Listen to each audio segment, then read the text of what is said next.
Evaluación de fondos sobre el plan de negocios. Lo primero que debes determinar a la hora de levantar fondos es la inversión requerida. Estas se establecen los pronósticos financieros en función de lo que esperas vender y se deben contemplar la cantidad de activos fijos, activos circulantes y activos diferidos, que se requieren para que se genere ese nivel de ventas. La inversión pudiese llegar a cambiar en función de los escenarios, aunque no siempre es así. Un escenario óptimo debe requerir mayor inversión que un escenario conservador o esperado. Tipos de fuentes. Capital. Se refiere a la cantidad de recursos que el dueño o copropietarios aportan a la empresa. Esto determina el porcentaje de la propiedad que tendrán. Deuda. Es un compromiso de pago con las personas o instituciones que financian recursos económicos. Las fuentes también se clasifican de acuerdo a su ubicación. Nacionales son las que se generan en este país. En la mayoría de los casos, los dueños radican en México. Internacionales. Tanto la empresa como los dueños generalmente se encuentran fuera del país. Estas fuentes implican gastos adicionales, en términos de comisiones por búsqueda de financiamiento, viajes, viáticos, inspecciones que la empresa extranjera hace al país, etc. Incluso se pueden catalogar en fuentes bancarias o no bancarias. Bancarias. Los financiamientos se obtienen y asignan a través de un sistema bancario. No bancarios. Son fondos pertenecientes a otras personas o grupos que buscan colocar su dinero para obtener rentabilidad. Por ejemplo, los inversionistas. Costos reales de los fondos. Pasivos. Es común pensar que el costo de un pasivo es la tasa de interés. Sin embargo, puede tener elementos o componentes adicionales, por ejemplo, gastos legales, gastos de cierres y comisiones. Todo lo anterior contribuye al costo de oportunidades del pasivo. Otras fuentes de fondo. Costo del capital. Su costo está representado principalmente por el costo de oportunidad de los accionistas, el rendimiento que ellos están esperando o el prometido. También podría conllevar un costo de levantamiento, lo que implicaría gastos legales, nuevas búsquedas de financiamiento, viajes para firmar documentos, sobre todo si la fuente está en otro país. Autofinanciamiento. Tú puedes financiar una parte de los activos vía los proveedores. Algunos de ellos no piden una tasa de interés, aunque otros sí, dependiendo del número de vías de crédito que te dan. Esto se considera un pasivo. Pasivos laborales.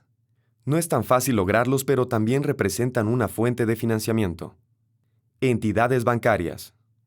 El Estado. Existen algunos programas que apoyan empresas o emprendedores, por ejemplo en México, a través del Fondo PYME. Bonos a acciones. Estos representan una deuda. Acciones. Son una inversión de capital. Utilidades. Si la empresa ya existe, se puede financiar con las utilidades que vaya generando. Requisitos para levantar fondo, deuda o capital. En la mayoría de los casos, las instituciones te pedirán el plan de negocios que contenga la información de la empresa, estrategia, objetivos y modelo de negocios. Uno de los puntos que ellos evalúan con especial cuidado para determinar si se aplica financiamiento o no son los pronósticos financieros.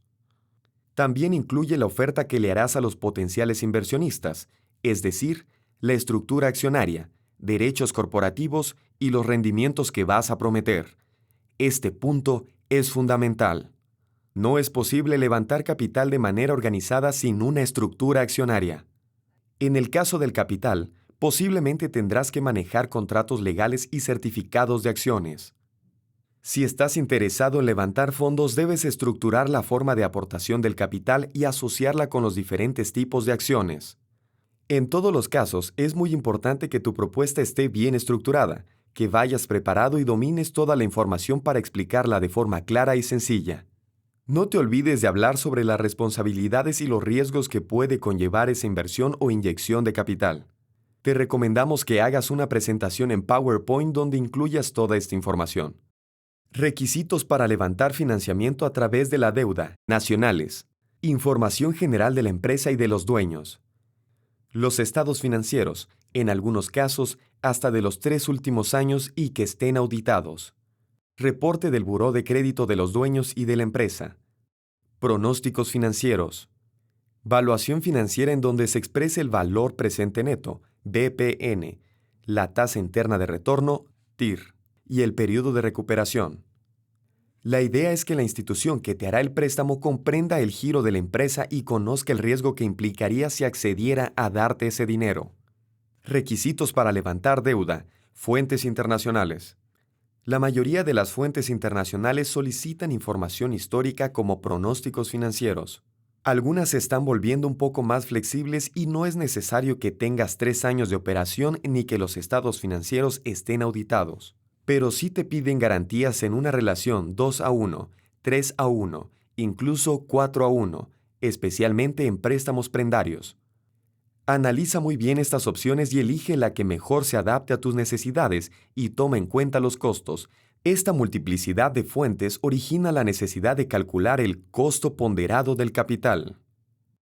Costo ponderado del capital. En finanzas, es una herramienta valiosa que permite calcular el costo promedio de las diferentes fuentes de financiamiento. Se obtiene con la base media ponderada de todos los componentes de la estructura financiera de la empresa. Para calcular el costo promedio del capital se utiliza la fórmula del WACC, por sus siglas en inglés. WACC igual a KDT por D entre D más P, más KE por P entre D más P, donde WACC es costo ponderado del capital, KDT es costo de la deuda después de restarle el beneficio o ahorro en impuestos, D es el valor de la deuda, P es el valor del capital, KE es el costo del capital.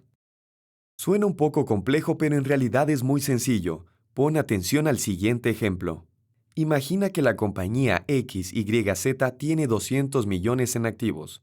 50% fueron comprados con aportaciones de capital y el otro 50% con deuda. El pasivo tiene un costo anual de 16% después de deducir la carga impositiva. El capital tiene un costo anual del 20%. Tú necesitas saber cuál es el costo promedio ponderado del capital. Entonces la fórmula se aplicaría de la siguiente manera. 0.16 por 0.50 más 0.20 por 0.50. 0.16 por 0.50 igual a 0.08 más 0.20 por 0.50 igual a 0.10. Hacemos la suma. 0.08 más 0.10 igual a 0.18. El costo ponderado del capital de esta empresa es de 18%. Con base en esta información te recomendamos considerar el plazo de la fuente para efectos de hacer una buena aplicación en función de lo que requiera tu empresa. Por ejemplo, fuentes de corto plazo. Financian los activos circulantes como inventarios, efectivo en caja o banco, cuentas por cobrar, máximo a pagar en un año. Ejemplo, créditos bancarios, otros pasivos, etc. Fuentes de largo plazo. Financian activos fijos y activos diferidos. En el caso del capital, hablamos de una fuente a largo plazo. Ejemplos: acciones, bonos, préstamos a largo plazo que sean mayores a 5 años, es lo más común. Estas financian activos fijos como edificios, maquinaria, terrenos, equipo de transporte, etc. Y activos diferidos como patentes, licencias, gastos preoperativos, etc. Entonces, cuando desees levantar fondos es importante definir el uso y la cantidad de recursos que vas a requerir y sobre todo el tipo de activo. Esto determinará la fuente en términos no solo de costos, sino de rendimiento o de pago o repago en caso de deuda. Cuando utilices diferentes fuentes de fondo, es fundamental que calcules el costo ponderado del capital para tener un marco de referencia real sobre el costo de cada peso que solicites. Lo importante es identificar riesgos y responsabilidades en estas relaciones para que tomes la mejor decisión.